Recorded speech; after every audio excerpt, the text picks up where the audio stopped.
부채가 줄지 않는 사회에서는 위기가 멀어진 것이 아니라 단지 보이지 않는 곳으로 밀려날 뿐이다. 수치는 잠잠해 보이지만 불안은 더 짙어지고 표면의 고요는 오히려 폭풍 전야의 침묵처럼 무겁다. 지금 한국이 맞이한 상황도 비슷하다. 기준금리는 고점 근처에서 좀처럼 내려오지 않고 가계부채 규모는 이미 GDP를 뛰어넘었다. 자산 가격은 조정되는 듯 보이지만 반등과 하락이 교차하며 방향성을 잃었다. 환율은 안정되는 듯 하다가 지정학적 뉴스 한 줄에 다시 흔들리고 CDS 프리미엄은 위기 때처럼 급등하지 않지만 과거 평균보다 높은 수준을 유지한다. 이 조용한 불안정은 모두 한 가지 사실로 수렴한다. 위기는 사라진 것이 아니라 반복적으로 연기되고 있을 뿐이라는 점이다. 한국 사회가 지금 체감하는 피로감도 이 연기의 대가다. 금리 부담은 기업의 투자 의욕을 줄이고 가계의 현금 흐름을 압박한다. 유동성 공급은 제한되고 시장은 숨이 가빠지며 곳곳에서 균열이 생긴다. 소상공인의 연체율이 조용히 오르고 청년층의 주거비 부담은 임계점을 넘어섰다. 겉으로는 평온해 보이지만 지하에서는 압력이 차오르는 듯한 느낌이다. 부채를 줄이지 못한 채 시간이 지나면 결국 미래의 소비와 성장 여력을 갉아먹는다. 경제는 숨 쉴 공간을 잃어가고 사회 전체의 리스크 허용도는 점점 낮아진다. 이제 우리는 같은 질문을 떠올리기 시작한다. 만약 이 연기된 위기의 시계가 다시 움직이기 시작한다면 그 순간 한국 사회는 무엇을 맞이하게 될까? 지금의 선택이 앞으로의 구조를 어떻게 바꿀지 초기 징후는 이미 곳곳에서 포착되고 있다. 위기의 징후는 항상 가장 조용한 곳에서 시작된다. 경제 지표는 대체로 안정적이라고 말하지만 그 안을 들여다보면 균열의 그림자가 분명하게 드리워져 있다. 먼저 가계의 원리금 상환 부담은 이전 어느 때보다 가파르게 증가했다. 금리가 높은 채 유지되면서 이자 비용은 소득 증가 속도를 크게 앞질렀고 특히 변동금리 대출 비중이 높은 한국에서는 그 충격이 훨씬 더 직접적이다. 최근 금융기관 연체율이 천천히 그러나 꾸준히 상승하는 움직임은 단순한 숫자 변화가 아니다. 과거 IMF 직전에도 비슷한 형태의 작은 신호들이 연속적으로 나타났다. 당시에도 경제 지표는 비교적 양호하다는 평가가 이어졌지만 시중 유동성은 이미 마르고 있었다. 기업 부문의 조짐도 가볍게 볼 수 없다. 중소제조업은 환율 상승기에 원자재 비용 부담이 커졌고 금리 고착화는 투자 여력 자체를 압박하고 있다. 부동산 프로젝트 파이낸싱 부실 문제는 완전히 해결되지 않은 채 구조조정만 느리게 진행되며 불씨를 남긴 상태다. 글로벌 긴축과 지정학적 위기가 이어지면서 수출 회복도 기대만큼 속도를 내지 못한다. 그 결과 유동성 취약 기업의 도산 위험이 서서히 높아지고 서민 금융을 중심으로 소비 둔화가 파고처럼 번지고 있다. 이 모든 조용한 변화는 단일 사건으로 폭발하지 않는다. 대신 작은 파열음들이 시간차를 두고 이어지며 시스템 전체의 피로를 누적한다. 바로 이 패턴이야말로 위기를 연기할 때 반복적으로 나타나는 전형적 신호다. 표면의 평온함이 오래 갈수록 그 뒤에서 커지는 잠재 리스크는 더 복잡한 형태로 축적된다. 경제의 천이 서서히 오르는 지금 이 신호들은 결코 무시할 수 없는 경고다. 경제 충격이 실제로 작동하는 과정은 한순간에 폭발하는 것처럼 보이지만 그 이전 단계에서는 반드시 동일한 메커니즘이 반복된다. 첫 번째는 유동성의 경직이다. 금리가 높은 수준에서 장기간 유지되면 자금의 흐름이 막히고 이는 가장 약한 고리부터 압박한다. 가계는 소비를 줄이고 기업은 투자를 미루며 금융기관은 위험 자산을 기피해 대출 문을 더욱 좁힌다. 이 흐름이 일정 수준에 도달하면 경제는 자연스럽게 수축 국면에 들어가고 부채 상환 능력이 흔들리며 연체와 부실이 쌓인다. 이 지점에서 시스템은 충격을 흡수할 여력을 빠르게 잃는다. 두 번째는 자산 가격의 왜곡이다. 부동산과 주식 같은 자산들은 금리 상승기에는 수익성이 떨어지지만 시장 참여자들은 하락 속도를 견디기 위해 추가 대출이나 레버리지를 시도한다. 이 행동은 가격 변동성을 더 키우고 결국 조정 국면이 시작되면 하락폭이 몇 배로 확대된다. 한국이 겪는 전세 시장 불안과 PF 위기는 바로 이런 방식으로 증폭된 사례다. 부동산의 자체 가치보다 금융 구조가 먼저 흔들리며 충격의 경로를 만든다. 세 번째는 신용 경색이다. 부실 우려가 커지면 금융기관은 대출 기준을 급격히 강화하고 이는 다시 실물 경제의 자금 흐름을 막는다. 이 악순환이 일정 임계점을 넘기면 단기적인 문제였던 충격이 구조적 위기로 전환된다. 과거 각국에서 벌어진 경제 붕괴도 결국 이 구조가 빠르게 확산된 결과였다. 지금 한국이 직면한 상황 역시 같은 메커니즘 안에서 움직이고 있다. 연기된 위기가 어떻게 폭발로 이어지는지는 다른 국가들의 사례에서 선명하게 확인된다. 아르헨티나는 통화 가치 방어를 위해 금리를 급격히 올렸지만 이미 과도한 부채와 신뢰 붕괴가 동시에 진행되고 있었다. 금리 인상은 단기 급한 불을 끄는 데 도움이 됐지만 소비와 투자를 얼어붙게 만들며 실물 경제를 급속히 위축시켰다. 결국 채무불이행 선언과 화폐 폭락이 연달아 나타났고 위기는 단지 연기되었을 뿐 해결되지 않았다는 사실이 드러났다. 그리스 역시 장기간의 재정 적자와 은행 부실을 숨겨온 결과 외부 충격이 들어오자 신용시장이 한순간에 마비됐다. 구조조정 요구가 급증하고 실업률은 치솟았으며 사회 전체가 장기간의 침체에 빠졌다. 터키는 반대의 사례를 보여준다. 금리를 유지하거나 인위적으로 낮추는 정책을 지속해 단기 성장을 유도했지만 결국 리라화 폭락과 외환부채 부담이 한꺼번에 폭발했다. 외화 유출이 가속화되자 물가는 걷잡을 수 없이 치솟았고 국민 생활비는 몇 배로 증가했다. 베네수엘라는 통화 정책이 무너진 뒤 극단적인 인플레이션 시나리오로 들어갔다. 유가 의존 구조가 흔들리자 경제 전체가 붕괴했고 화폐가 기능을 상실한 사회에서 생존 자체가 최우선 과제가 되었다. 이 국가들의 공통점은 위기의 형태가 달라도 지속 불가능한 구조를 오래 끌어온 대가가 결국 한 번에 폭발한다는 점이다. 부채가 누적되고 신뢰가 약해진 상태에서 위기를 미루는 선택은 잠시 시간을 벌 뿐 근본적인 해결이 되지 않는다. 한국이 지금 마주한 환경도 이들과 전혀 무관하지 않다. 외부 충격이 강해지는 세계 속에서 위기를 얼마나 오래 연기할 수 있는지가 아닌 근본 구조를 얼마나 빨리 바로잡을 수 있는지가 생존을 결정한다. 한국 경제가 이러한 글로벌 패턴과 무관하다고 말하기는 어렵다. 부채 규모는 이미 선진국 중 최상위권이며 가계부채는 GDP를 크게 초과한 수준에서 좀처럼 줄어들지 않고 있다. 금리 인하 기대는 반복적으로 등장하지만 물가와 환율 변동성이 높아지며 현실적인 여지는 제한적이다.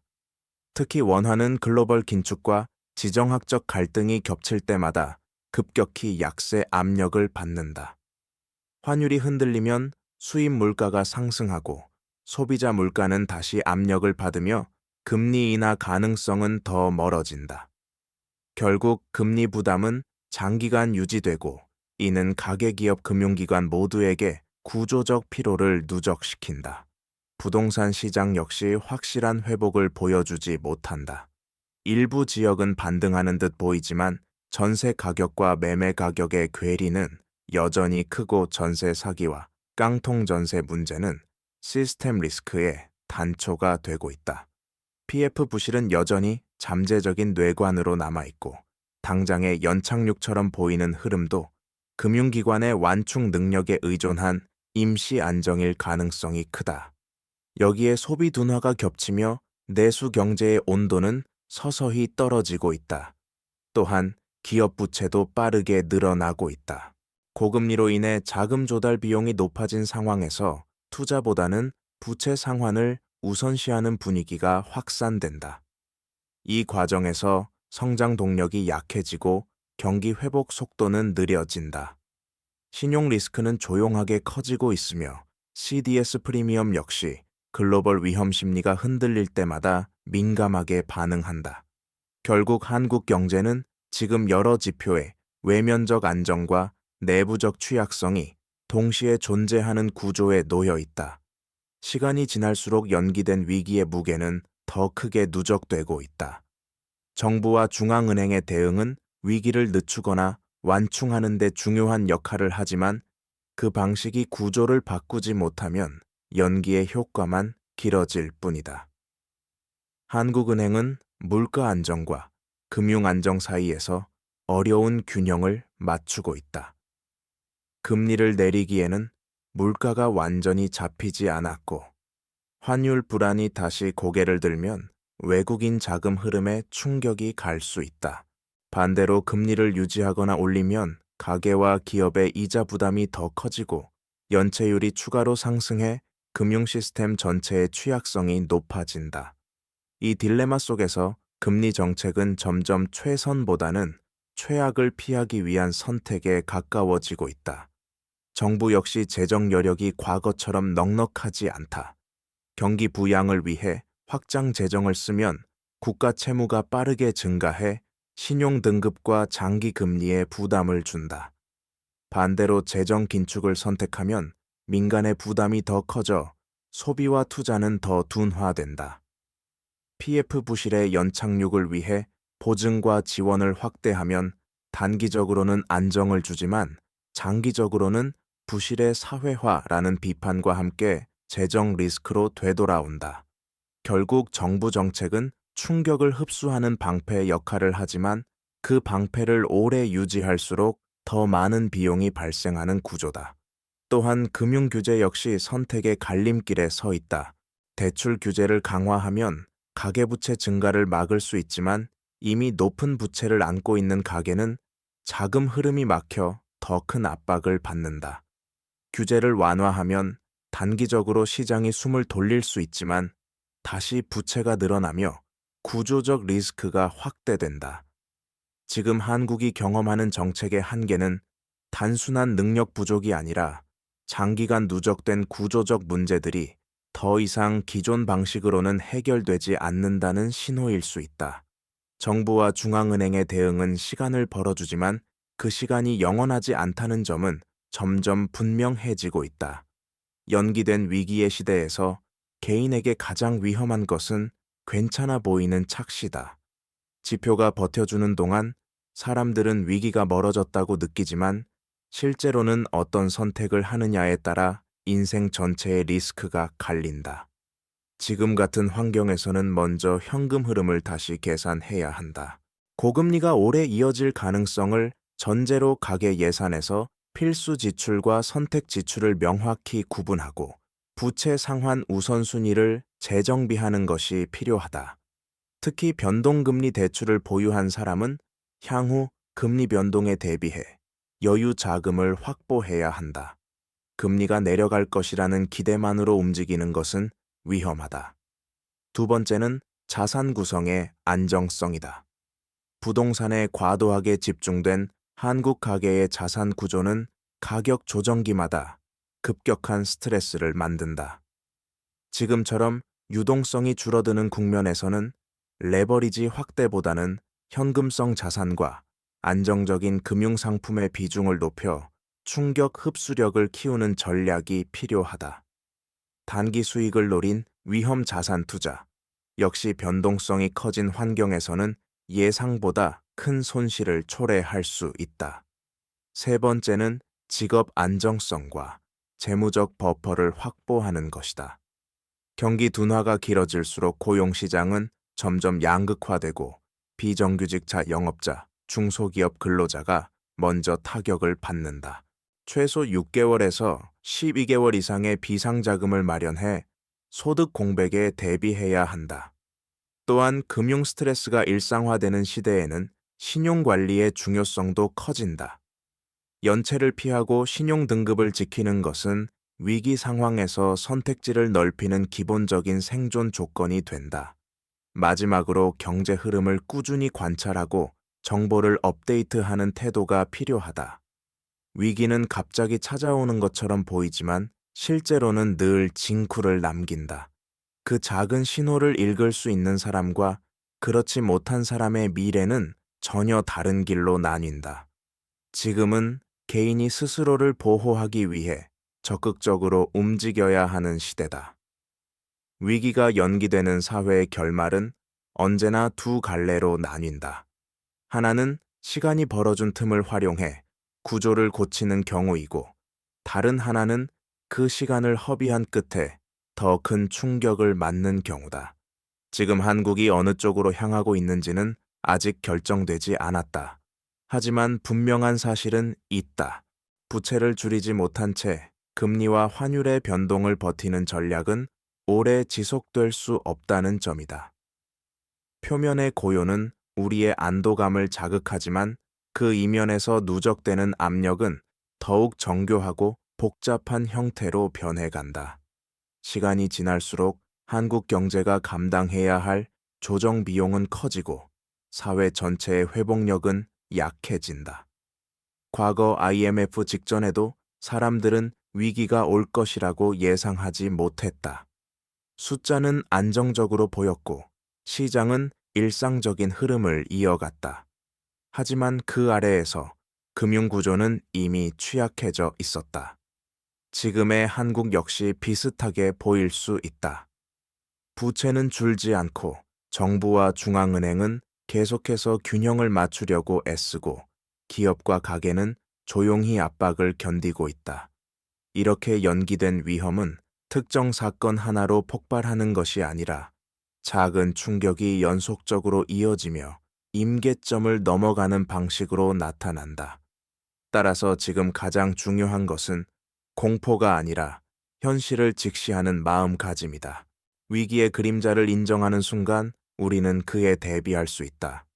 개인은 자신의 재무 기반을 점검하고 사회는 구조적 변화의 필요성을 이해하며 국가는 장기적 관점에서 리스크를 낮추는 방향으로 나아갈 수 있다.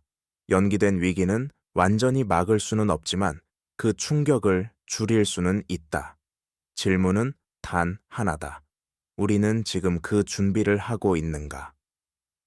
한국 경제가 직면한 구조적 부담은 시간이 지날수록 더 복잡한 형태로 얽히고 있다. 가장 큰 문제는 부채 축소가 사실상 불가능해진 환경이라는 점이다.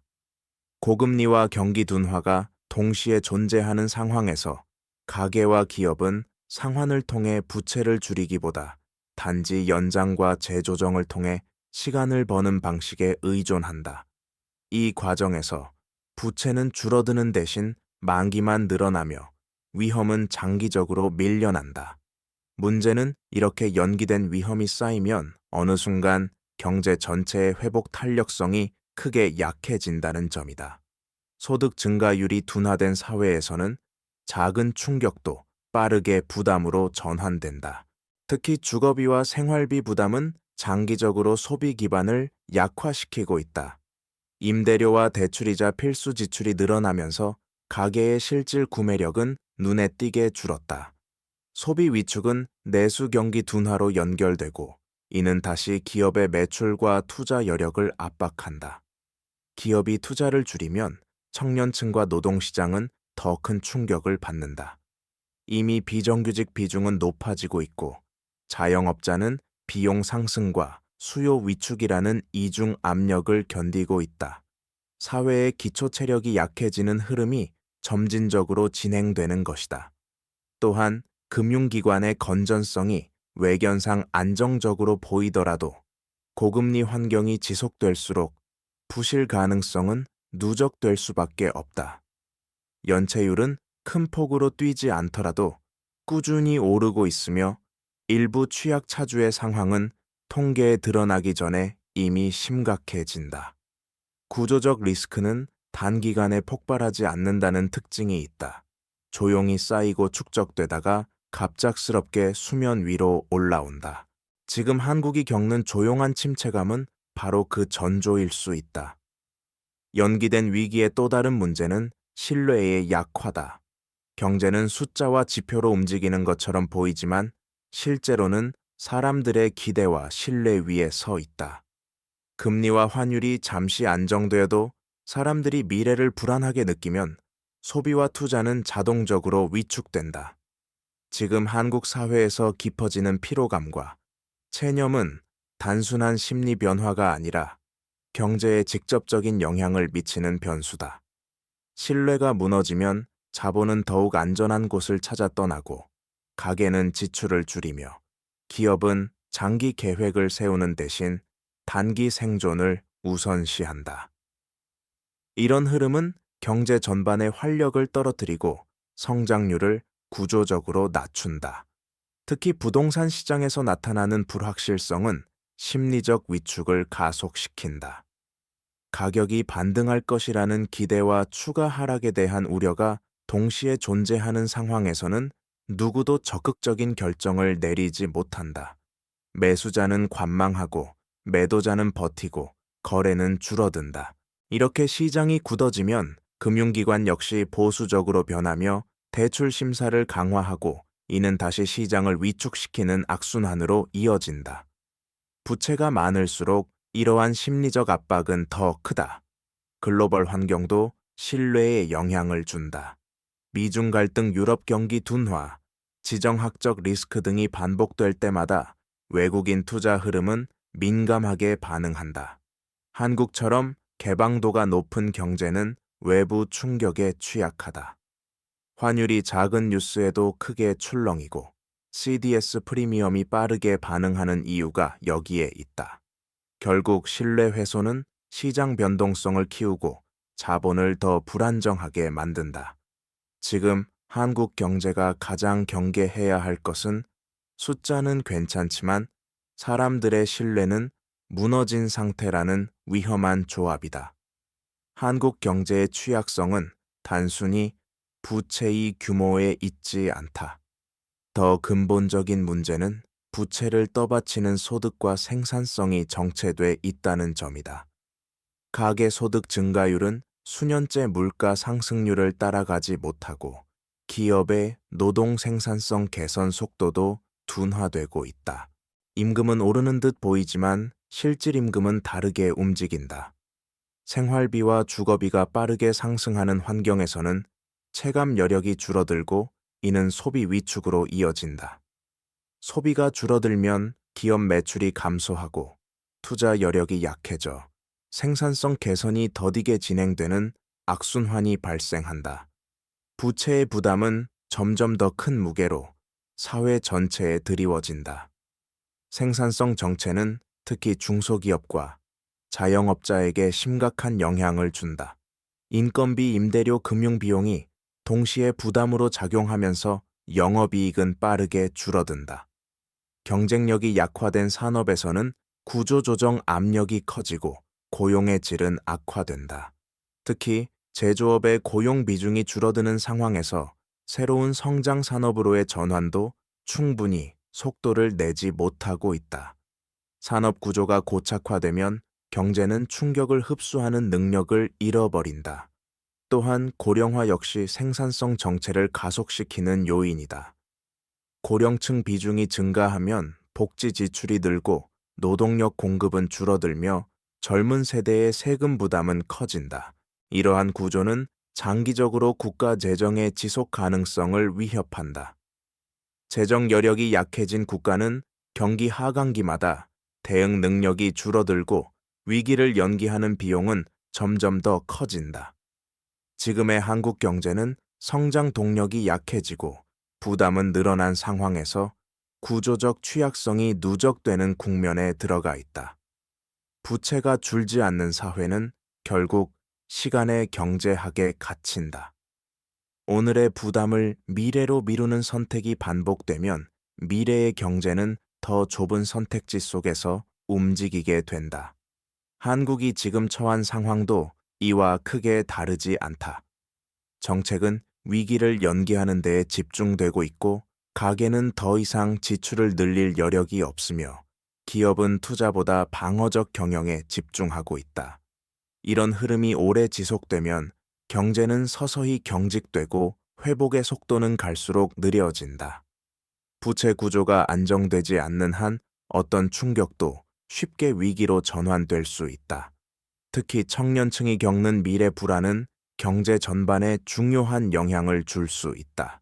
높은 주거비와 취업 경쟁, 낮은 임금 상승률은 청년층의 소비 의지를 약화시키고 장기적 투자나 자산 형성 능력을 제한한다. 경제의 활력은 젊은 층의 기대와 기회에서 나오는데, 그 기반이 약해질수록 전체 사회의 소비 흐름이 둔화된다. 결국 부채 문제는 단순한 금융 문제가 아니라 세대 간 불평등과 미래 전망의 위축으로 이어지는 구조적 문제다. 기업도 마찬가지다. 고금리 환경에서는 차입 비용이 높아지고, 이를 상쇄하기 위해 가격 인상이나 비용 절감으로 대응하려 한다. 그러나 이미 소비 여력이 떨어진 사회에서 가격 인상은 더 큰 수요 위축을 불러올 수 있다. 결과적으로 기업의 매출은 줄고 투자도 감소한다. 이 과정에서 성장률은 잠재 수준을 밑돌게 되고 경제 전체가 장기 저성장의 굴레에 빠지게 된다. 지금의 한국 경제는 이러한 장기적 부담이 겹겹이 쌓이는 지점에 서 있다. 부채가 감당 가능한 수준을 넘어서기 시작하면 사회 전체의 리스크는 개인의 선택을 넘어 구조적인 문제가 된다. 지금 한국이 맞이한 상황은 바로 이 경계선 위에 있다. 부동산 가격 조정, 금리 고착화, 인구 구조 변화가 동시에 작용하면서 시장의 회복력은 약해지고 있다. 특히 부동산 금융 가계 소비가 한 축으로 연결된 한국 경제 특성상 어느 한 곳의 충격도 다른 두 영역으로 빠르게 확산된다. 전세 시장 불안이 커지면 가계는 현금 흐름을 잃고, 소비가 줄어들면 기업 매출은 하락하며 기업 부진은 다시 고용시장에 충격을 준다. 이러한 연쇄작용이 지속되면 구조적 침체의 길로 들어가는 속도가 빨라진다. 국가 경쟁력 역시 영향을 받는다. 자본과 기업은 예측 가능성과 안정성을 선호하지만 부채 중심의 경제는 정책 변동에 대한 민감도가 커진다. 환율의 작은 변동에도 시장이 불안해지고 외국인 투자 흐름이 출렁인다면 금융시장은 즉각 반응한다. 이런 구조는 장기적인 정책 추진을 어렵게 만들고 미래 성장 전략의 일관성을 약화시킨다. 새로운 산업으로 전환해야 하는 시기에 경제가 경직되면 혁신은 늦어지고 글로벌 경쟁에서 뒤처질 위험이 커진다. 이 과정에서 가장 먼저 타격을 받는 계층은 취약계층과 저소득층이다. 그들은 이미 높은 대출 비율과 생활비 부담에 적응해 살아가고 있으며, 금리나 물가가 조금만 흔들려도 생계 기반이 위협받는다. 연체율이 낮게 보이더라도 그 뒤에는 구조적 취약성이 존재한다. 재정 여력이 줄어든 사회에서 복지의 확장도 쉽지 않기 때문에 경제 충격은 더 직접적인 형태로 생활에 영향을 미치게 된다. 부채를 축소하지 못한 채 시간을 보내면 경제는 결국 선택할 수 있는 여지를 잃어버린다. 지금 한국이 직면한 위험은 단순한 경기 둔화가 아니라 어떤 충격에도 쉽게 흔들릴 수 있는 구조 자체의 불안정성이다. 이런 신호들은 앞으로 다가올 결말의 방향을 조용히 예고하고 있다. 위기가 연기되는 사회에서는 균열이 겉으로 잘 드러나지 않는다. 하지만 깊은 곳에서는 이미 구조가 약해지고 있으며 작은 외부 충격에도 예상보다 큰 진동이 발생할 수 있다. 지금 한국 경제에서 가장 취약한 지점 중 하나는 자산 가격과 금융 구조가 과도하게 얽혀 있다는 점이다. 부동산 가격이 하락하면 가계 자산이 줄어들고 이는 소비 위축으로 이어진다. 소비가 줄면 기업 매출이 감소하고 기업 부진은 다시 고용 악화와 투자 축소로 이어진다. 이 흐름이 누적되면 경제는 회복의 동력을 잃고 장기 침체로 접근하게 된다. 부채를 기반으로 성장해온 구조에서는 이런 하향 압력이 더 크게 작용한다. 또한 금융기관들은 표면적으로는 건전성을 유지하고 있지만 내부적으로는 고금리 부담이 점진적으로 확대되고 있다. 연체율이 크게 오르지 않았다는 이유로 안도할 수는 없다. 연체는 뒤늦게 폭발하는 특성이 있다. 취약차주들은 이미 생활비와 이자 부담 사이에 갇혀 있으며 소득 감소나 의료비 증가 같은 작은 사건에도 바로 불안정한 상태로 떨어질 수 있다. 이러한 미세한 변화는 전체 금융 안정성에 서서히 누적된다. 시스템은 겉으로 멀쩡해 보이지만 실제로는 충격 흡수 능력이 점점 약해지고 있다. 기업 차원에서도 위험은 쌓이고 있다. 특히 중소기업은 금리 부담과 원자재 가격 변동이라는 이중 압력을 받고 있으며 수출 회복 속도도 기대보다 더디다. 글로벌 공급망 재편과 지정학적 불확실성이 겹치면서 한국 기업의 경쟁 환경은 빠르게 변화하고 있다. 기업이 불확실성 속에서 확장적 투자를 꺼리면 경제 전체의 생산성이 정체된다. 이는 장기 성장률을 떨어뜨리고 국가 경쟁력을 약화시키는 요인으로 작용한다. 이 모든 흐름을 종합하면 지금의 한국은 크게 흔들리지 않는 것처럼 보이는 시기에 들어와 있다. 그러나 역설적으로 이런 시기야말로 구조적 위험이 조용히 축적되는 단계다. 위기가 지연되는 동안 비용은 더 커지고 선택지는 더 좁아진다. 지금 필요한 것은 겉으로 보이는 안정이 아니라 안정의 기초를 다시 다지는 과정이다. 부채를 기반으로 한 성장 모델의 가장 큰 약점은 회복의 속도가 점점 느려진다는 점이다. 충격을 받았을 때 예전 같으면 빠르게 반등할 수 있었던 경제가 이제는 회복에 더 많은 시간과 비용을 필요로 한다. 그 이유는 명확하다. 사회 전체가 이미 높은 부채 부담을 지고 있기 때문이다. 가계는 이자 상환을 최우선으로 하면서 소비를 줄이고 기업은 차입을 줄이는 데 예산을 집중하며 정부는 재정 여력을 잃어 정책의 유연성을 잃는다. 이렇게 세 부문의 행위가 동시에 조심스러워지면 경제는 자연스럽게 성장 탄력을 잃는다. 특히 부동산 시장이 회복 속도를 제한하는 요인으로 작용하고 있다. 한국 가계의 자산 대부분이 부동산에 묶여 있기 때문에 가격 변동은 심리와 소비에 직접적인 영향을 미친다. 가격이 잠시 반등하더라도 높은 금리 환경이 지속되면 수요는 쉽게 살아나지 않는다. 전세 시장의 불안정은 추가적인 스트레스를 주며 전세와 매매 가격의 괴리는 시장의 신뢰를 흔든다. 부동산 PF 문제는 아직 해결되지 않은 채 금융기관의 리스크로 남아있고 이는 반등을 무겁게 만든다. 또한 노동시장 역시 회복력을 제한하는 요인이다. 기술 변화는 빠른데 인력 구조는 경직되어 있고 고령화는 노동 공급을 줄여 생산성을 끌어내리며 임금 상승 압력을 만든다. 여기에 청년층의 체감 기회 부족이 겹치면서 경제의 활력은 점차 약해지고 있다. 이러한 구조적 부담은 외부 충격이 올 때 더 큰 파급력을 만들어낸다. 글로벌 자본 흐름이 흔들리거나 금리 환율이 급변할 경우 충격은 과거보다 더 빠르게 실물 경제로 전달된다.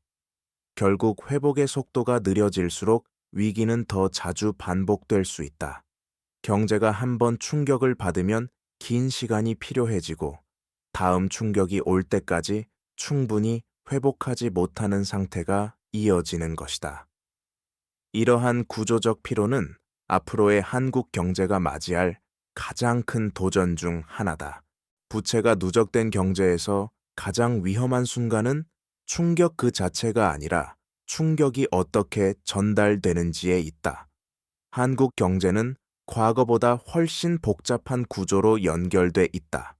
가계, 기업, 금융기관, 정부가 얽혀 있는 이 구조는 평소에는 안정적으로 보이지만 작은 외부 자극에도 연쇄 반응이 빠르게 일어나는 특징이 있다.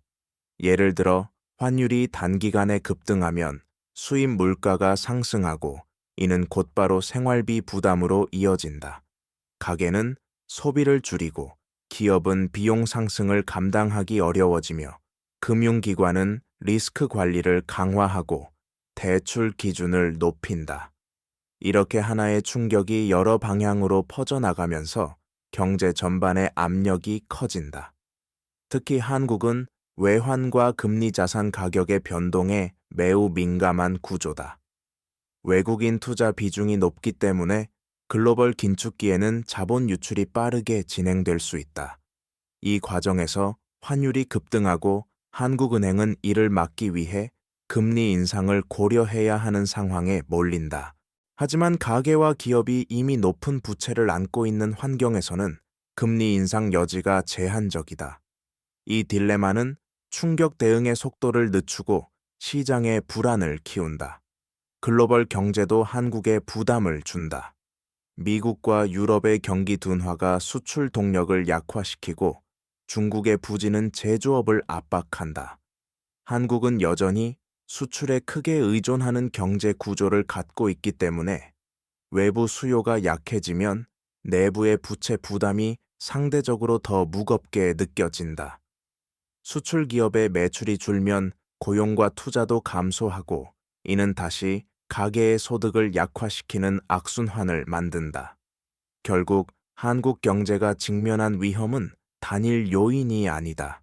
서로 연결되어 축적되는 위험이 조용히 커지고 있으며 충격이 닿는 즉시 여러 부문으로 퍼져나갈 수 있는 체계를 갖고 있다. 연기된 위기는 구조적 연결고리 속에서 더욱 빠르게 확산될 수 있다. 지금 필요한 것은 충격을 피하려는 전략이 아니라 충격이 왔을 때 어떻게 전달되거나 증폭되지 않도록 구조를 재정비할지에 대한 깊은 고민이다. 부채 중심의 경제가 가장 크게 흔들리는 시점은 신용이 위축되는 순간이다. 신용이란 단순히 돈을 빌리고 갚는 기능이 아니라 경제 전반의 혈류 역할을 한다. 이 혈류가 막히면 경제는 급격히 냉각된다. 지금 한국은 표면적으로는 신용 경색이 일어나지 않은 것처럼 보이지만 실제로는 이미 여러 부문에서 조용한 위축이 시작되고 있다. 금융기관은 대출 심사를 강화하고 있고 기업은 신용 한도 내에서도 추가 차입을 꺼리며 가계는 기존 대출을 유지하는 것만으로도 부담을 느낀다. 이런 움직임이 동시에 일어나면 신용의 흐름은 자연스럽게 둔화되고 경제는 숨이 가빠지는 상태로 들어간다. 특히 부동산 PF 시장의 불안은 신용 축소의 강력한 트리거가 될 수 있다. PF 부실이 일부 지역이나 기업에 국한된 문제처럼 보이지만 부실이 증가하면 금융기관은 위험 관리 차원에서 더 넓은 범위의 대출을 보수적으로 조정하게 된다. 이는 부동산 시장뿐 아니라 중소기업과 자영업자의 자금 흐름까지 막아버린다. 자금 경색은 순식간에 실물 경기로 번지고 고용과 생산이 둔화되며 경제가 전반적으로 위축된다. 또한 신용 축소는 소비에도 직접적인 영향을 준다. 가계는 대출이 어려워지면 필연적으로 소비를 줄이고 저축을 늘리게 된다. 이미 생활비와 이자 부담에 눌린 상황에서 신용 여력이 줄어들면 소비는 빠르게 얼어붙는다. 소비가 줄면 기업 매출이 감소하고 이는 다시 기업의 신용도를 낮춰 금융시장의 불안을 키운다. 이렇게 신용 축소는 악순환을 만드는 특성이 있다. 신용이 위축된 사회에서는 작은 충격도 쉽게 큰 파장을 일으킨다. 가계나 기업의 연체 증가가 금융기관 부실로 이어지고 금융기관 부실은 다시 신용 공급 축소로 이어지며 경제의 혈류가 마르는 악순환이 반복된다. 지금의 한국 경제는 아직 위기의 문턱을 넘지 않았지만 신용 흐름이 눈에 띄게 느려지고 있다는 점은 매우 중요한 신호다. 위기는 신용이 멈출 때 현실이 된다. 부채를 떠받치고 있는 신용이 약해지기 시작하면 경제의 균형은 생각보다 빠르게 무너질 수 있다. 특히 한국처럼 금융 시스템이 부동산과 깊게 연결된 구조에서는 신용의 흔들림이 곧 자산 시장의 변동성으로 이어진다. 부동산 가격이 일정 수준 아래로 내려가면 담보 가치가 하락하고 금융기관은 위험을 통제하기 위해 대출을 줄이거나 조건을 강화하게 된다. 이 과정은 다시 시장을 위축시키고 부동산을 기반으로 한 가계의 자산 가치는 더 약해진다. 겉보기에는 천천히 진행되는 것처럼 보이지만 실제로는 구조적 위험이 빠르게 누적되는 단계다. 기업 부문의 신용도 흔들리고 있다. 고금리 환경에서 기업들은 기존 차입 부담을 줄이기 위해 투자보다 상환을 우선시하는 경향을 보인다. 이는 성장 동력을 떨어뜨리고 생산성 향상을 위한 설비 투자나 연구 개발이 지연되면서 장기 경쟁력이 약해지는 결과를 낳는다. 수출 의존도가 높은 산업은 환율 변동성에 민감하게 반응하고 원자재 가격이 출렁일 때마다 비용 압박이 늘어난다. 이러한 상황에서 신용이 위축되면 기업의 버티는 힘은 급격히 줄어든다. 가게는 더 직접적인 충격을 받는다. 주거비, 생활비, 교육비 등 필수 지출이 지속적으로 증가하는 가운데 금리 부담은 소득의 점점 더 많은 부분을 잠식한다. 가계가 소비를 줄이기 시작하면 내수 기반은 약해지고 이는 다시 기업 매출을 떨어뜨리며 경제 전반의 활력을 떨어뜨린다. 실직이나 소득 감소 같은 작은 사건에도 가계 재정은 쉽게 흔들리고 신용 점수 하락이나 연체가 발생하면 회복은 더 어려워진다. 이 흐름은 사회적 안정성에도 영향을 미친다. 물가 상승과 고금리 부채 부담이 동시에 존재하는 환경에서는 중산층의 삶의 질이 떨어지고 취약계층은 생계 자체가 위협받는다. 사회 전반의 불안정성이 커지면 정치적 사회적 갈등도 심화되고 이는 다시 경제 불확실성을 키운다. 신용이 약해지면 경제뿐 아니라 사회의 기반도 흔들린다는 사실을 우리는 여러 국가의 사례에서 이미 보아왔다. 지금 한국이 직면한 위기는 눈에 보이는 충격이 아니라 보이지 않는 침식이다. 신용이 조용히 줄어들고 가계와 기업의 버티는 힘이 약해지는 과정은 소리 없이 지속된다. 이 흐름이 오래 이어질수록 한 번의 작은 충격이 전체 시스템을 흔들 수 있는 가능성은 커져만 간다. 부채가 많은 사회일수록 위기는 가속도를 갖는다. 처음에는 매우 느리게 진행되지만 어느 지점을 넘기면 갑자기 속도가 붙고 그때는 되돌리기 어려워진다. 지금 한국 경제는 바로 그 전환점 근처에 서 있다. 겉으로는 금융시장이 안정적으로 보이고 실업률도 비교적 낮은 수준을 유지하지만 내부에서는 피로가 누적되고 있다. 금리 인하 기대는 계속 나오지만 물가와 환율은 여전히 민감하게 반응하고 있고 소비, 투자, 수출 모두 장기 추세에서 힘을 잃은 모습이다. 경제가 버티기 모드에 들어가면 전반적인 추진력은 현저히 떨어지고 위험이 축적되기 쉬운 구조가 된다. 부동산 시장도 조용하지만 불안하다. 전세 가격이 일부 지역에서는 반등했지만 매매 가격과의 괴리는 여전히 크다. 거래량은 회복되지 않았고 높은 대출 금리는 수요의 되살아남을 막고 있다. 시장이 움직이지 않으면 가격의 적정성을 확인할 수 없고 그 불확실성은 다시 신용경색과 금융기관의 보수적 행태를 강화한다. PF 부실은 여전히 장기 리스크로 남아있고 일부 사업장은 이미 자금 조달이 어려워지며 연쇄 부담을 만들고 있다. 부동산은 한국 경제에서 안정 역할을 해왔지만 지금은 오히려 불확실성의 원천이 되어가고 있다. 가계는 소비를 줄이고 비상자금을 쌓기 시작했다. 경제가 불안할수록 가계는 지출을 줄이고 불확실성을 대비한 저축을 늘린다. 이것은 개인 입장에서는 합리적인 선택이지만 사회 전체적인 관점에서는 소비 위축을 심화시키는 요인이다. 기업의 매출은 줄어들고 고용과 투자 여력은 떨어지고 결국 경제는 더딘 회복에 갇힌다. 이렇게 감소한 소비는 다시 부채의 실질 부담을 키우면서 악순환을 만든다. 또한 사회적 신뢰도 흔들리고 있다. 미래가 불투명해질 때 사람들은 장기 계획을 포기하고 단기 생존을 우선시한다. 결혼, 출산, 주택 구매 같은 장기 의사결정이 모두 미뤄지며 인구 구조와 경제 활력이 동시에 약화된다. 이 추세가 지속되면 한국 사회는 더욱 빠르게 고령화되고 부양 부담은 커지며 생산 가능 인구는 줄어들어 구조적 위기를 가속시킨다. 이 조용한 위험은 어느 날 갑자기 표면으로 떠오른다. 한동안 조금씩 쌓이던 긴장이 어느 순간 특정 사건을 계기로 터지면서 경제가 불안정해지는 방식이다. 지금 필요한 것은 이 가속의 법칙을 이해하고 위험이 폭발하기 전에 구조를 다지는 것이다.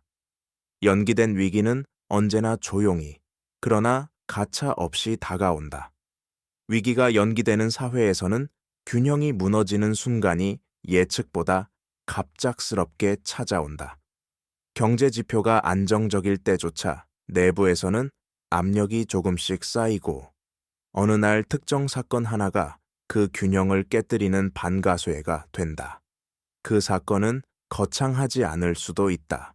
한 중견 건설사의 PF 프로젝트 중단, 글로벌 금리 발표에서의 작은 변화, 특정 지역 부동산 경매 물건의 급증, 또는 금융기관의 대출 기준 강화 같은 작지만 의미 있는 변화가 전체 시스템에 진동을 준다.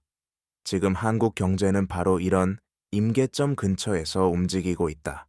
부동산 시장은 여전히 가장 위험한 지점이다. 가격 조정은 진행되고 있지만 거래량은 살아나지 않았고 대출 이자는 여전히 높은 수준이다. 시장이 얼어붙은 상태에서 가격이 단기간 하락할 경우 담보 가치 하락은 금융기관에 직접적인 부담을 준다. 금융기관은 이를 방어하기 위해 대출을 줄이고 이는 다시 시장을 더 위축시키며 악순환을 만든다. 이 흐름이 PF 부실과 결합되면 연쇄적인 신용수축이 발생할 가능성도 있다. 문제는 이런 변화가 눈에 띄게 드러나기 전에 이미 시스템 내부에서 진행되고 있다는 점이다. 기업 부문 또한 취약하다. 수출 회복은 지연되고 글로벌 공급망 재편과 지정학적 리스크는 한국 기업의 비용 부담을 높이고 있다. 원자재 가격과 운송비가 흔들릴 때마다 제조업은 즉각적인 영향을 받는다. 고금리는 차입 비용을 높여 투자 여력을 약화시키고 중소기업은 신규 채용을 줄이며 존속을 우선순위로 두고 있다. 기업의 이런 보수적 행태는 경제 전반의 성장성을 떨어뜨리고 구조적 둔화 흐름을 강화한다. 가계는 조용히 한계점에 접근하고 있다. 소득이 늘지 않는 가운데 주거비와 생활비 상승은 가계의 현금 흐름을 잠식한다. 이자 부담이 높아진 상황에서 지출을 줄일 수밖에 없고 이는 내수 시장을 둔화시킨다. 소비 위축은 다시 기업의 매출 감소로 이어지고 고용과 임금 여건은 더 나빠진다. 장기적으로는 중산층 약화와 계층 이동의 정체로 이어지며 사회 전반의 활력도 낮아진다. 이 모든 변화는 겉으로는 조용하지만 구조적 위험을 빠르게 확대시키는 요인들이다. 위기의 실체는 폭풍이 오는 것이 아니라 이미 오고 있는데 우리가 아직 느끼지 못하는 순간일 수 있다. 한국 경제는 지금 그 경계 위에 서 있다. 한국 경제가 처한 가장 큰 딜레마는 부채를 줄여야 하지만 줄이는 과정 자체가 위기를 유발할 수 있다는 모순이다. 가계와 기업이 동시에 긴축을 시작하면 소비와 투자가 줄고 이는 경제 성장률을 끌어내린다. 성장이 둔화되면 부채의 실질 부담은 더 무거워지고 신용 위험은 오히려 커진다. 반대로 부채를 유지한 채 시간을 끌면 경제 전반의 회복력은 더 약해지고 결국 미래의 충격을 더 크게 맞을 수밖에 없다. 지금 한국은 이 두 경로 모두에서 부담을 느끼는 구조적 방에 갇혀 있다. 특히 부동산 중심의 경제 구조는 이 딜레마를 극대화한다. 가계 자산의 대부분이 부동산에 묶여 있기 때문에 가격의 안정이 곧 삶의 안정으로 이어진다. 하지만 가격 유지 자체가 고금리 고부채 시대에는 매우 어려운 과제가 된다. 금융기관은 담보 가치에 민감하게 반응하고 가격이 흔들리기 시작하면 대출 기준을 조여 시장을 더 위축시킨다. 이것이 장기간 이어지면 가격 유지와 시장 경직 사이에 불안정한 균형이 만들어지며 작은 충격에도 쉽게 균열이 발생한다. 기업은 구조조정을 늦출수록 경쟁력이 떨어진다. 글로벌 시장은 빠르게 변화하고 있지만 한국 기업의 투자 여력은 부족하고 미래 산업 전환 속도도 기대에 미치지 못한다. 기술 혁신은 꾸준히 진행되지만 그 이익이 사회 전반으로 확산되지 못하면 생산성 향상은 제한적이다. 기업이 꺼내야 할 전략적 변화를 미루는 이유는 단순하다. 불확실성이 너무 크기 때문이다. 부채 부담이 높은 경제에서는 미래 투자보다 당장의 생존이 더 중요해진다. 가계의 심리 또한 중요한 변수다. 미래에 대한 불안이 커지면 소비는 더 줄어들고 저축은 늘어난다. 이는 개별적으로는 합리적이지만 사회 전체적으로는 경제 활력을 낮추는 요인이 된다. 특히 청년층의 주거 일자리 가계 부담 문제는 장기적으로 인구 구조와 경제 성장에 큰 그림자를 들이운다. 집을 살 수 없고 자산 형성이 어렵고 미래 계획을 그릴 여유가 사라지면 사회는 점점 더 보수적으로 변하고 혁신 동력도 약해진다. 부채가 줄지 않는 사회의 가장 큰 위험은 결정을 하지 못하는 상태가 길어진다는 점이다. 성장 전략도 복지 정책도 금리 정책도 모두 단기 대응에 머물러 구조적 변화를 이루지 못한다. 이렇게 시간이 흘러가면 경제는 점점 더 취약해지고 위기의 임계점은 가까워진다. 지금 한국이 맞이한 현실은 바로 이 미묘한 정체 상태다. 안정처럼 보이지만 안정의 기반이 약해지고 있는 순간이다. 부채가 줄지 않는 사회에서 가장 치명적인 문제는 미래를 설계할 힘이 점점 사라진다는 점이다. 경제는 단순히 현재의 지표로만 움직이지 않는다. 사람들의 기대, 기업의 계획, 정부의 정책 방향이 서로 얽히며 장기적 궤적을 만든다. 그러나 지금 한국에서는 이 세 가지 축이 모두 장기 전략을 세우기 어려운 환경에 처해 있다. 가계는 불확실성 속에서 생존을 우선하고 기업은 투자 대신 현금 보유를 택하며 정부는 단기 대응에 집중할 수밖에 없다. 이러한 상황은 미래 성장의 기반을 서서히 무너뜨린다. 위기가 오지 않아도 성장이 정체된 상태가 오래 지속되는 것 자체가 또 다른 위기가 될 수 있다. 특히 노동시장 경직성과 인구 구조 변화는 장기 위기를 더욱 심화시키는 요인이다. 고령화가 빠르게 진행되면서 복지 지출은 증가하고 생산 가능 인구는 줄어들고 있다. 경제를 떠받칠 젊은 세대가 줄어들면 소비, 투자, 세수 등 모든 지표가 약해지고 국가 재정은 점점 부담을 안게 된다. 이 과정에서 더 중요한 문제는 청년층의 체념이다. 높은 집값과 낮은 임금 상승률, 불안정한 일자리 구조는 청년층의 미래 설계를 어렵게 만들고 결혼, 출산 같은 장기 선택을 미루게 만든다. 인구 감소는 다시 경제 활력을 약화시키는 악순환으로 이어진다. 또한 기술 변화 속도가 빠른 시대에서 교육과 산업의 전환 속도가 따라가지 못하면 경제의 생산성은 정체된다. 새로운 산업으로의 이동이 늦어지고 기존 산업은 경쟁력을 잃으며 기업의 부담은 더 커진다. 혁신의 속도가 느려지는 순간 글로벌 경쟁에서 뒤처지는 것은 시간 문제가 된다. 부채가 많고 성장 여력이 줄어든 경제는 이런 구조적 위기에 더욱 취약하다. 이러한 흐름 속에서 가장 경계해야 할 것은 문제가 천천히 진행되는 것처럼 보이는 착시다. 실제로는 경제, 사회, 인구가 동시에 변하며 한국의 미래를 압박하고 있다. 위기는 폭발처럼 오기도 하지만 더 자주 침식의 형태로 찾아온다. 지금의 한국은 그 어느 때보다도 미래를 재설계해야 하는 기로에 서 있다. 부채가 많은 사회에서 정책 결정이 늦어질수록 위기의 비용은 기하급수적으로 커진다. 지금 한국 경제가 마주한 문제는 단순히 경기 둔화가 아니라 구조적 개혁이 지연되면서 문제를 해결할 수 있는 시간이 점점 줄어들고 있다는 점이다. 금리 정책은 물가와 환율 사이에서 묶여 있고, 재정 정책은 국가 채무 증가로 인해 여유가 부족하며, 산업 정책은 전환 속도가 늦어지고 있다. 이런 상황에서 정책은 단기적인 안정만을 추구하게 되고 그 결과는 위기의 반복이다. 구조 개혁 없이 연기만 하는 방식은 결국 더 큰 충격을 불러온다는 사실을 여러 국가들이 이미 보여주었다. 특히 재정의 제약은 한국 경제의 대응 능력을 크게 제한하고 있다. 고령화로 복지 지출이 증가하는 상황에서 경기 부양을 위한 재정 확대는 쉽지 않다. 정부가 확장 재정을 사용하면 국가 채무가 빠르게 늘고 이는 국채 금리 상승과 신용 등급 압박으로 돌아온다.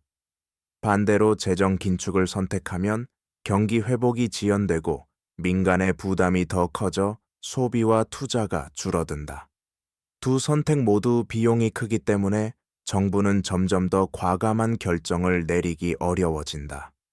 이 정책 딜레마는 시간이 갈수록 한국 경제의 발목을 잡는 구조적 문제가 된다. 더 큰 문제는 개혁의 필요성을 알고 있음에도 사회 전체가 그 비용을 나누려 하지 않는 상황이다. 부동산 구조 개혁, 노동시장 유연화, 연금 개혁, 세제 개편 등은 모두 필요하다는 데 공감대가 있지만 어느 계층도 먼저 손해를 감수하려 하지 않는다. 이 갈등 구조는 정책 결정을 지속적으로 지연시키며 사회적 비용을 키운다.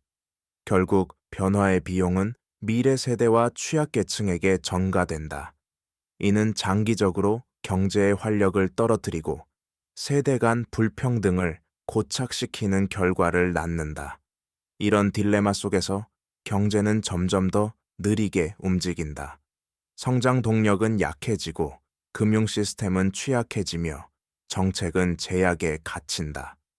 시간이 지날수록 구조적 개혁의 필요성은 커지지만 이를 실행할 여력은 오히려 줄어드는 역설적인 상황이다.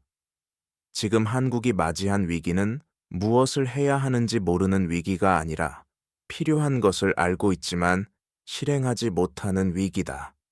이런 상태가 지속되면 사회는 점점 더 안정처럼 보이는 정체 속으로 빠져들고 임계점은 조용히 다가온다. 한국 경제의 숨은 취약성은 중간층의 약화에서 가장 뚜렷하게 드러난다. 중산층은 소비 저축 투자의 균형을 이루며 경제의 중심을 형성하는 계층이다. 하지만 고금리 말이 고물가 고부채 환경이 지속되면서 중산층의 부담이 빠르게 누적되고 있다. 특히 주거비와 교육비, 의료비 같은 구조적 지출이 늘어나면서 가처분 소득은 줄어들고 소비 여력도 크게 떨어지고 있다. 중산층이 소비를 줄이면 내수 경제의 활력이 떨어지며 이는 다시 기업의 매출 둔화로 이어져 경제 전반의 동력이 약해진다. 위기가 오지 않아도 중산층이 약해지는 사회는 장기적인 침체 위험을 안게 된다. 중산층의 부담은 주택시장에서 가장 빠르게 나타난다. 높은 금리 때문에 대출 상환 부담이 늘어나고 전 월세 가격 변동은 주거 불안을 심화시키고 있다. 부동산 가격이 크게 오르지 않더라도 높은 가격 플러스 높은 금리라는 조합은 가계의 재무 균형을 흔들기에 충분하다.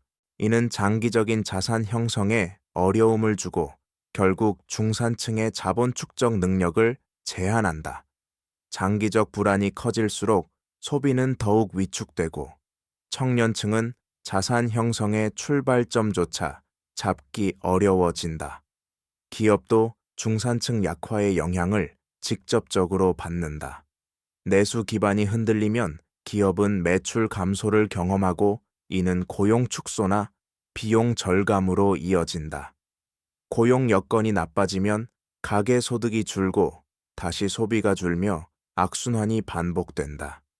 특히 자영업자와 중소기업은 내수 의존도가 높기 때문에 중산층의 소비 감소는 치명적인 영향을 준다.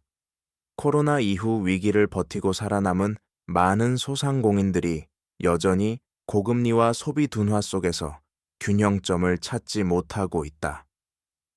중산층의 약화는 결국 사회 전체의 불안정성을 키운다. 계층 이동의 사다리가 약해지면 불평등이 고착되고 사회적 갈등이 깊어진다. 이러한 긴장감은 정치적 불확실성을 키워 경제 정책에도 영향을 준다. 정책이 장기적 전략보다 단기적 표심에 쏠리기 쉬운 환경이 만들어지며 이는 다시 구조 개혁을 어렵게 한다. 따라서 중산층의 약화는 단순한 경제 문제가 아니라 사회적 정치적 위험을 동시에 포함한 종합적인 위기다. 이 변화는 매우 서서히 일어나지만 시간이 지날수록 사회의 기초 체력을 약화시키고 미래 성장 가능성을 좁힌다. 연기된 위기의 그림자는 바로 이런 방식으로 사회 전체에 퍼지고 있다. 부채 구조의 압박이 커질수록 사회는 점점 더 방어적으로 움직인다. 개인은 지출을 줄이고 위험을 회피하며 기업은 투자보다 비용 절감을 우선하고 정부는 재정 건전성 유지를 이유로 과감한 결정을 미룬다. 이 세 가지 흐름이 동시에 나타나면 경제는 활력을 잃고 전체 시스템은 점점 더 경직된다. 지금 한국은 바로 이런 단계에 진입해 있다. 표면적으로는 안정적이지만 내부의 움직임은 모두 방어로 기울어져 있다.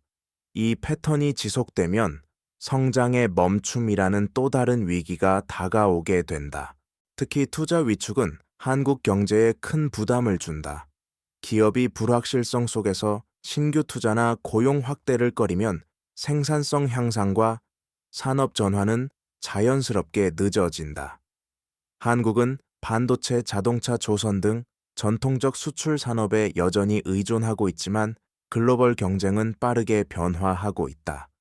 미국과 유럽의 공급망 재편, 중국의 기술 자립 강화 등 외부 환경은 점점 더 높은 경쟁력을 요구한다.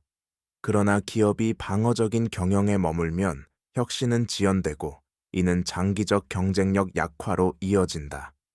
부채가 많을수록 기업은 리스크를 회피하게 되고 그 결과 경제 전체가 정체되는 흐름이 만들어진다. 가계도 비슷하다. 가계는 소득 증가 속도를 따라잡지 못하는 물가와 금리, 그리고 높은 주거비를 경험하며 미래에 대한 확신을 잃어가고 있다. 이런 상황에서는 소비보다 저축 도전보다 안전을 선택한다. 특히 청년층은 자산 형성의 문턱이 높아지며 미래 설계를 포기하는 사례가 늘고 있다. 결혼을 미루고 출산을 포기하고 주거 이동을 중단하는 흐름은 인구 구조와 경제 활력 전반을 약화시키는 결정적 요인이다. 이런 변화는 당장은 눈에 보이지 않지만 시간이 지나면 국가의 지속 가능성을 결정짓는 핵심 변수로 작용한다. 정부의 방어적 정책 역시 문제를 복잡하게 만든다. 정치적 부담과 사회적 갈등 속에서 과감한 구조 개혁은 뒤로 밀리고 단기적 안정 조치가 반복된다. 그러나 이런 방식은 문제를 해결하지 못한 채 시간을 연장하는 효과만 낳는다.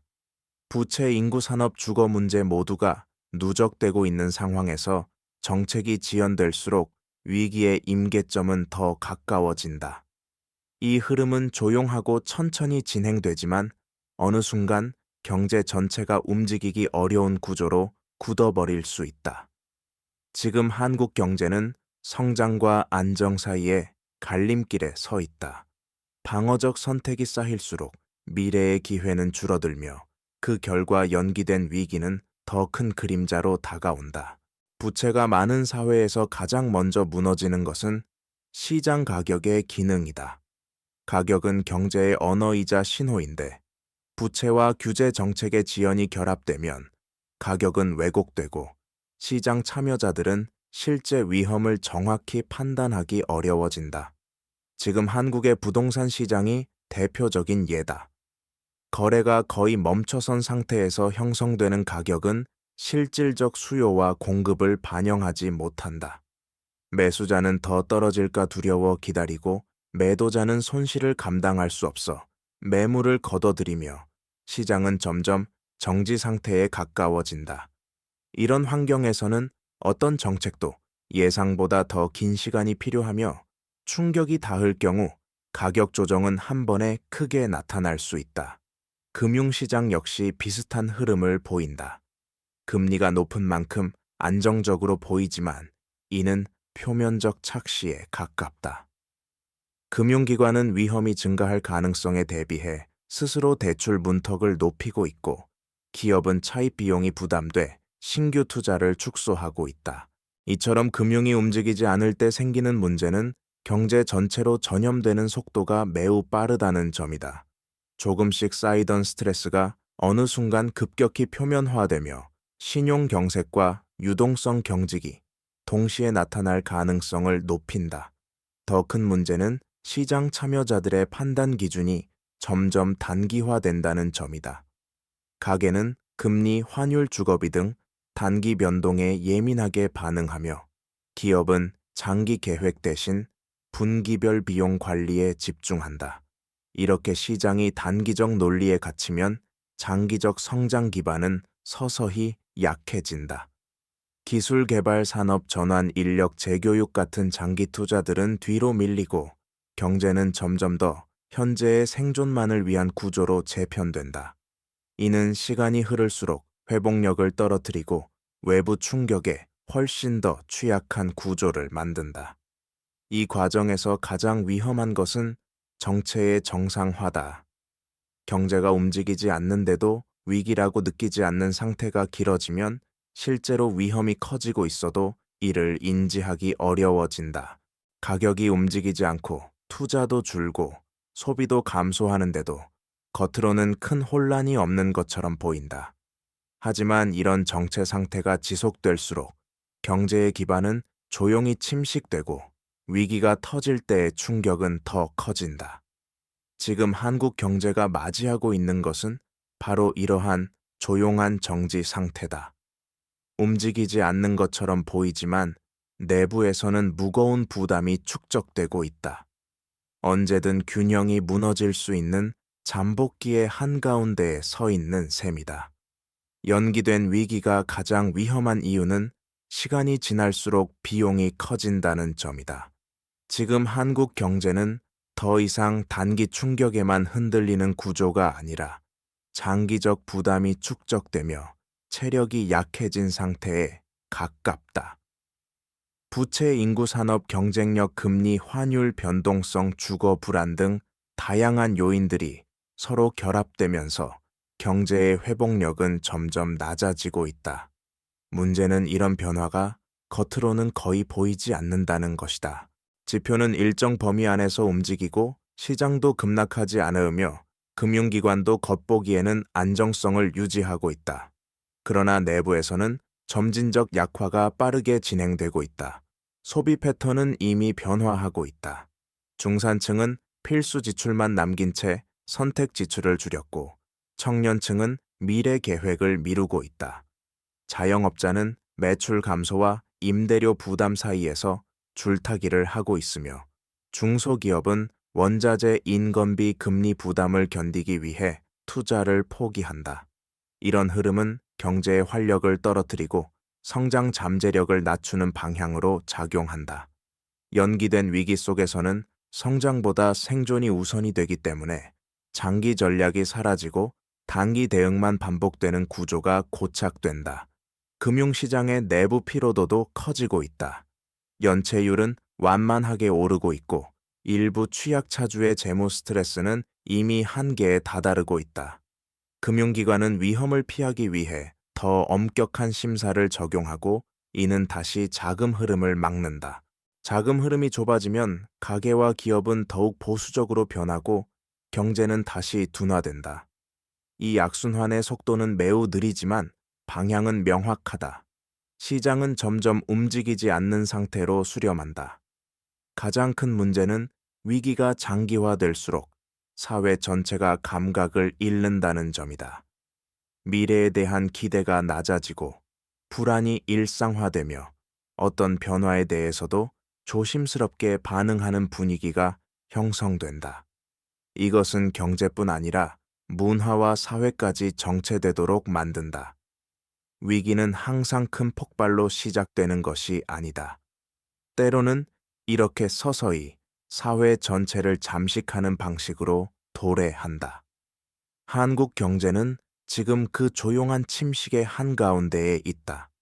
위기는 여전히 연기되고 있는 중이지만 연기될수록 충격의 규모는 커진다. 지금 필요한 것은 이 정체 상태를 단순한 안정으로 착각하지 않는 것이다.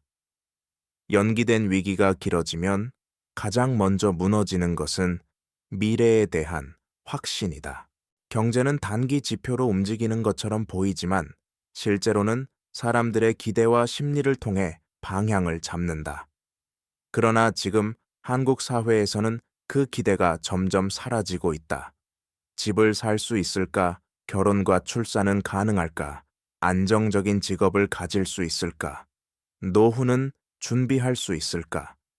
이런 질문들에 대해 많은 사람이 확신 대신 불안을 먼저 떠올린다.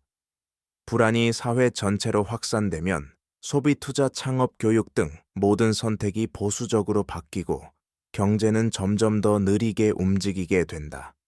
부동산 시장이 안정되지 않는 것도 미래 불안을 키우는 핵심 요인이다. 금리는 높고 집값은 여전히 부담스러우며 전세 시장 또한 완전히 회복되지 않았다. 이 불확실성 속에서 가계는 장기적인 주거 결정을 내리지 못하고 이는 자산 형성의 시작을 더욱 늦추는 결과를 낳는다. 청년층이 주거 사다리에서 출발조차 하지 못하면 경제 활력은 장기적으로 위축된다. 이런 흐름은 단순한 주거 문제를 넘어 인구와 사회 구조 전체에 영향을 주는 중요한 경제 변수다. 기업도 불확실성 속에서 미래 계획을 세우기 어렵다. 글로벌 공급망 변화, 금리 변동성 기술 경쟁 심화 등 여러 요인이 겹치면서 투자 판단은 점점 더 보수적으로 바뀐다.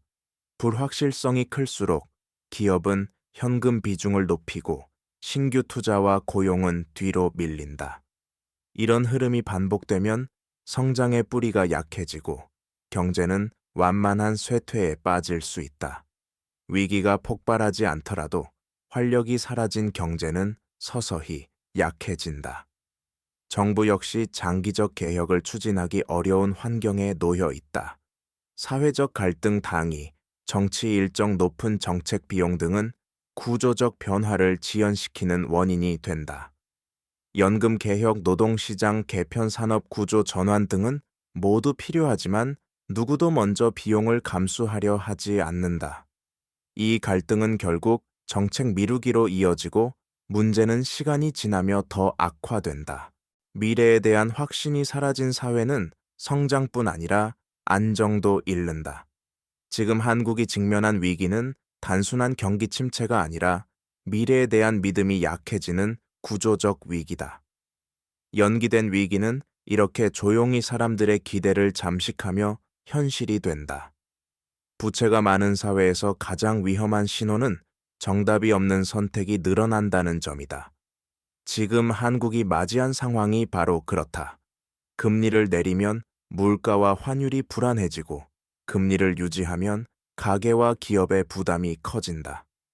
재정을 확대하면 국가 채무가 빠르게 늘고, 재정을 조이면 경기 회복이 더 멀어진다. 부동산 시장을 떠받치자니 거품 논란이 생기고 조정되도록 두자니 가계 자산과 금융시장 전체가 흔들린다. 어느 방향으로 움직여도 부담이 생기는 환경에서는 정책 신뢰가 약해지고 시장은 더 보수적으로 변한다. 이 딜레마가 길어질수록 위기는 조용히 다가온다. 지금의 한국 경제는 이 딜레마 속에서 균형을 유지하려 애쓰고 있다. 그러나 균형이 유지된다고 해서 경제가 강해지는 것은 아니다. 실제로는 시간이 지날수록 취약성이 커지고 있다. 가계의 이자 부담은 이미 장기간 누적되었고, 중소기업의 자금 사정은 빠듯하며 자영업자는 매출 감소와 비용 증가 속에서 버티기에 급급하다. 금융기관은 부실 가능성을 경계하여 대출 기준을 강화하고 있고, 이는 다시 실물 경제를 더 위축시키며 악순환을 만든다. 시장이 스스로 회복력을 잃어가는 흐름이 조용히 진행되는 것이다. 또한 사회 내부의 심리적 변화도 중요한 신호다. 사람들은 이제 성장을 전제로 움직이지 않는다. 불확실성이 일상화되면서 장기 계획은 사라지고 단기 생존이 중심이 된다. 청년층은 자산 형성에 대한 기대를 접고 가정 형성과 소비를 미루며, 기업도 미래 투자보다 비용 절감을 우선한다. 이처럼 사회 전체가 축소 모드로 옮겨가는 순간 경제의 동력은 근본적으로 약해진다. 위기는 단지 충격의 문제가 아니라 성장의 기반이 사라지는 문제이기도 하다. 정답이 없는 선택이 반복되는 사회에서는 결국 아무것도 하지 않는 선택이 늘어나게 된다. 그러나 부채와 구조적 문제가 누적된 경제에서 정체는 곧 위험이다. 지금 한국은 조용히 움직이지만 내부에서는 방향성 없는 시간이 흐르고 있다. 연기된 위기는 바로 이런 정체 속에서 현실로 다가온다. 시간이 길어질수록 그 비용은 더욱 커지며 선택의 여지는 좁아진다. 지금 필요한 것은 어려운 선택을 피하지 않는 용기다. 부채가 줄지 않는 사회의 결말은 언제나 동일한 형태로 수렴한다. 위기가 반드시 폭발적으로 나타나는 것은 아니지만 시간이 지날수록 더 큰 비용을 요구한다. 경제는 내부의 압력을 견디기 위해 점점 더 많은 에너지를 소모하고, 그 과정에서 회복력은 약해진다. 지금 한국 경제가 놓인 자리도 바로 이 지점이다. 당장은 큰 충격이 없는 것처럼 보이지만 부채 금리, 환율 인구 산업, 전환 등 복합적인 부담이 사회 전반을 조용히 누르고 있다. 위기는 오지 않은 것이 아니라 조용히 다가오며 형태를 바꾸고 있을 뿐이다. 이 조용한 위기의 시대에는 선택이 더욱 중요해진다. 가계는 재무 기반을 안정시키고, 기업은 미래 경쟁력을 위해 과감한 전환을 준비하며, 정부는 단기 대응이 아닌 구조적 개혁을 중심에 두어야 한다. 지금까지는 위기를 연기하는 방식으로 시간을 벌어왔지만, 이제는 그 시간을 어떻게 사용할지 결정해야 한다. 시간을 단순히 미루는 데만 사용하면 구조적 취약성은 더 깊어지고 다음 충격은 더 크게 찾아온다. 반대로 이 시간을 활용해 구조를 고친다면 위기는 기회로 전환될 수 있다. 결국 중요한 것은 현실을 직시하는 태도다. 위기를 인정하는 것은 공포가 아니라 준비의 시작이다. 연기된 위기는 적당한 순간에 사라지지 않는다. 단지 방향을 바꿔 우리 앞에 나타날 뿐이다. 지금 한국이 해야 할 일은 불확실성을 피하는 것이 아니라 그 속에서 생존할 수 있는 구조를 만드는 것이다. 경제의 체력을 회복하고 미래에 대한 확신을 되찾는 일은 쉽지 않지만 반드시 필요한 과정이다. 부채가 줄지 않는 사회의 마지막 결말은 결국 선택의 결과로 결정된다. 연기된 위기를 끝낼 것인지 아니면 더 큰 충격을 기다릴 것인지. 그 선택은 지금 우리 모두에게 맡겨져 있다.